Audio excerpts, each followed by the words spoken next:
Hey everyone, welcome back to the channel. Today we're taking a look at what may be Anbernic's best gaming handheld to date, the appropriately named RGCube. I am really surprised how good this one is. Over the past few weeks, I did not expect to keep reaching for it over and over again as much as I have been. The build quality and that screen, I absolutely love it. I'm not quite ready to call this my favorite handheld of all time because I know there may be some recency bias at play here, but man, is it at least top 3. Now, I realize the form factor, the look of this thing is a bit niche and it may not be for everyone. But if you're like me and you have fond memories of the Game Boy, the Game Gear, the GameCube, the PS2, and you're a fan of virtual console gaming, then boy, are you in for a treat. As always, thanks for joining me for this review, and let's take a closer look at the all-new Anbernic RGCube.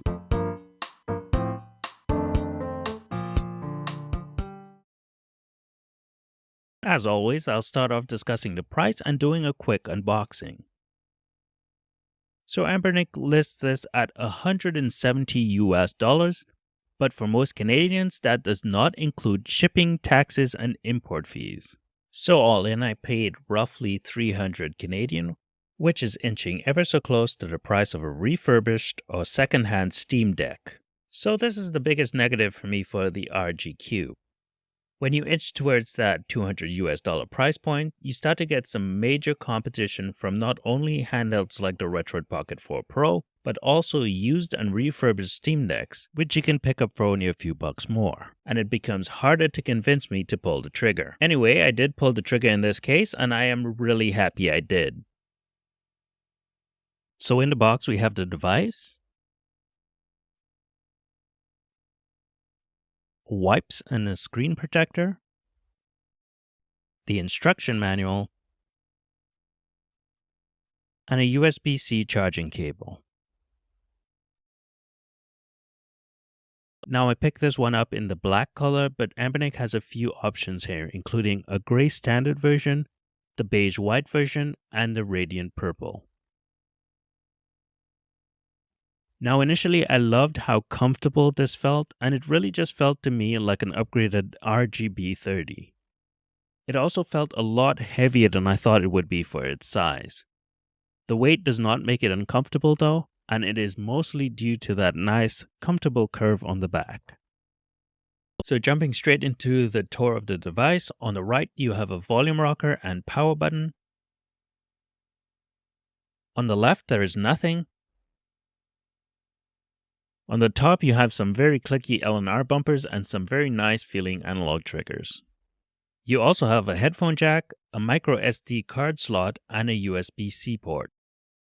This USB-C port is used for charging and can also be used for video out and peripherals. That means you can consoleize this handheld, and it allows you to do both mirroring of the 720p screen, which is its default behavior, or a 16:9 output by changing the output option in the Android settings. There is some odd behavior there, as you cannot seem to charge and output video at the same time. At least I couldn't get this to work at all. Also, some of my HDMI cables just would not work with this handheld. So it just doesn't work. Like I've tried a couple of these.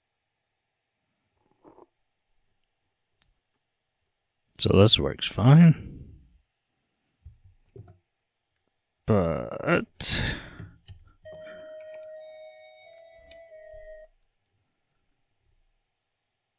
nothing.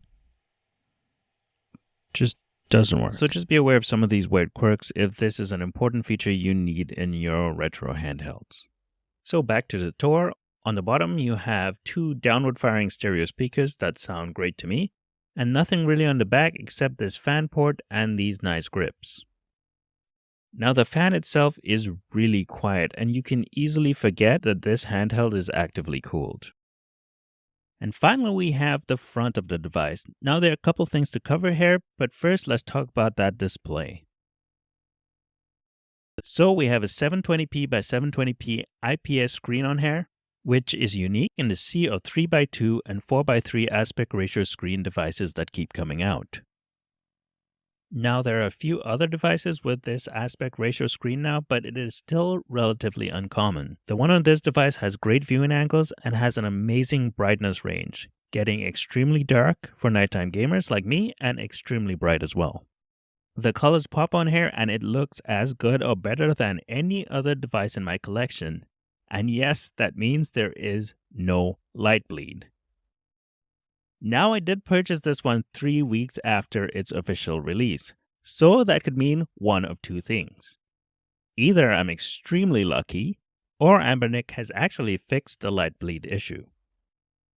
I do not have a second unit to compare this against, so I have no way of knowing for sure which it is. All I can review is what is in front of me, and this screen looks amazing. The RG Cube comes equipped with two Hall Effect analog sticks. Now these feel really good, but don't have quite the range as the ones on the Retroid Pocket 4 Pro. They also tend to snap to the directions. You can see this easily by using a gamepad tester. I wish Ambernic would allow you to disable this option in software. It doesn't seem to affect the performance when gaming though, at least I don't notice the snapping when using them. The analog sticks also have these fancy LEDs if you're into that look. It is fairly customizable with a few default options to choose from, and also allows you to set your own colors as well. I tend to just turn these off as it gets distracting quickly, especially at night. The RG Cube features a circle D-pad similar to the Sega Saturn or Genesis 6-button style D-pads. These were some of my favorite growing up, and it is replicated really well here. It is a bit stiffer and smaller than I remember those were, but it is damn good. This is a 10 out of 10 D-pad for me, and it is the best one not only on any Ambernic device I've tested, but any device I've tested, period. Satisfying, accurate, and comfortable. The A, B, X, Y buttons use rubber membranes, so they feel spot on for the type. They are also the perfect size, measuring roughly 8 millimeters, which is about the same size as the RGB30 and the Mio Mini Plus buttons. The shoulder buttons are clicky, but responsive for gaming, and the analog shoulder buttons have the perfect amount of resistance and range.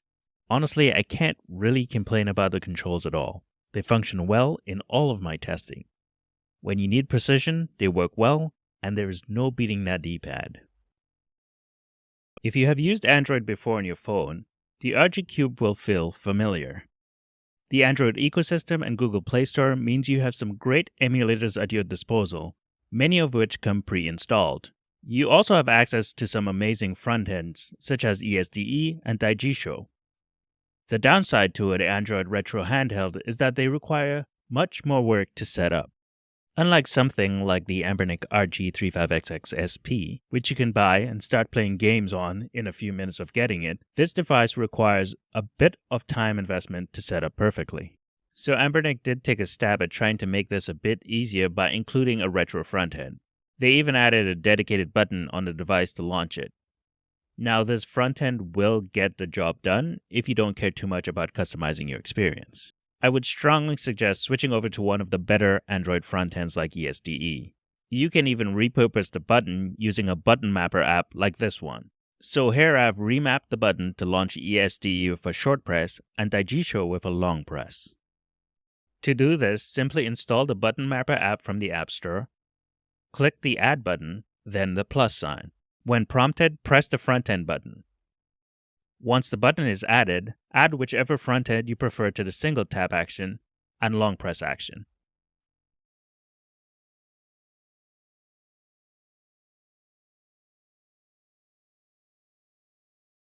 One last step you'll need to perform is under the troubleshooting section, be sure to enable the alternate button handling switch. Ambernic also pre-installed quite a few emulators to make things easier for first-time users, which is nice. You may need to update some of these as they may be older versions. I tend to just use RetroArch for most of my emulation, but I do use a few standalone emulators such as Dolphin for GameCube and Wii, Drastic for DS, and Nether SX2 for PS2. This is where front-end comes in handy. Once it is set up correctly, you don't have to try to remember which app is for which system. It is just a one-time setup and you are good. There are a few other things that are included here, such as a virtual button mapper, for mapping Android touchscreen games to the gamepad. So for instance, you can play things like Genshin Impact, which for some reason does not come with gamepad support on Android. It is a nice feature add, although a bit of work to set up. It is amazing how good the performance is in this tiny package. This is because this device is powered by the Unisoc T820 processor.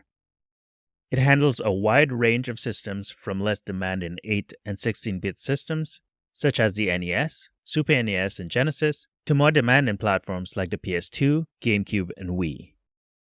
It isn't as powerful as the Retroid Pocket 4 Pro, but for most games and systems, you will not notice any significant difference in performance in real-world use.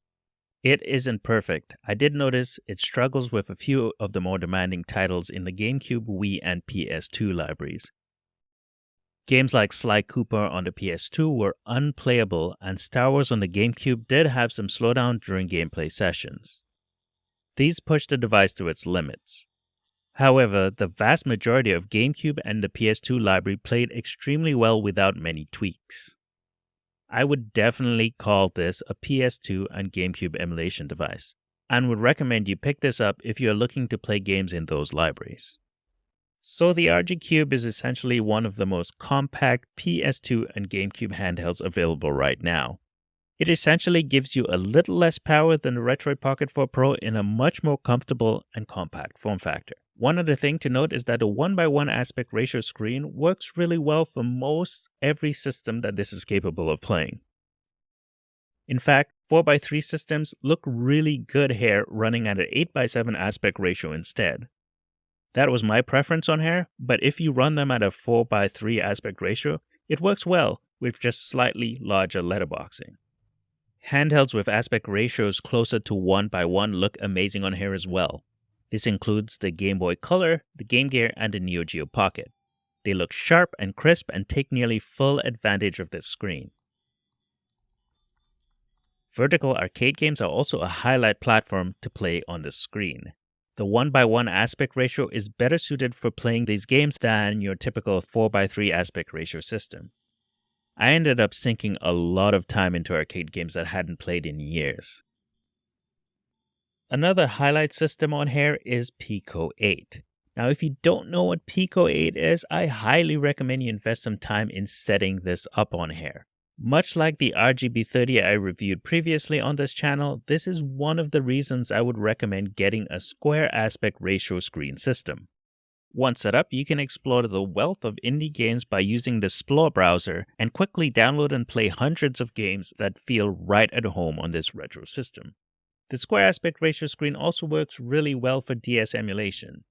The second screen does appear a little small, but having it visible and easily swappable via the L3 and R3 thumbsticks makes it a great system to play on this device. You can get an even better experience if you connect an external monitor via a single USB cable using the drastic external monitor feature to output one of the DS screens to that monitor. DS emulation doesn't get much better than this. One system that the RG Cube is capable of playing, but I do not recommend getting it for, is PSP. The widescreen aspect ratio for the PSP does not work well on the RG Cube. You are better off getting a Retroid Pocket 4 Pro if this library of games is important to you. Alright, so let's summarize. What's great? This plays nearly every system from GameCube and below. Many PlayStation 2 and Wii games work well on here as well. The D-pad is one of the best on any retro handheld system I've used. And this is one of the best Pico 8, Neo Geo Pocket, and Game Boy Color systems out there. What's not so great? Video output is a bit hit and miss depending on your setup. This is a pricey handheld, especially if you live in a country with heavy taxes and import fees. I imagine this will become less of an issue with time as prices drop. And finally, this is not a handheld I would recommend for the PSP library. And that's the end of the review. I hope you enjoyed this review of the RG Cube. Thanks for watching. If you like what I do here, please like and subscribe. It really does help the channel grow and keeps me motivated. If you have any thoughts on the RG Cube, please leave them in the comments below. Thanks again, and I'll catch you in the next video.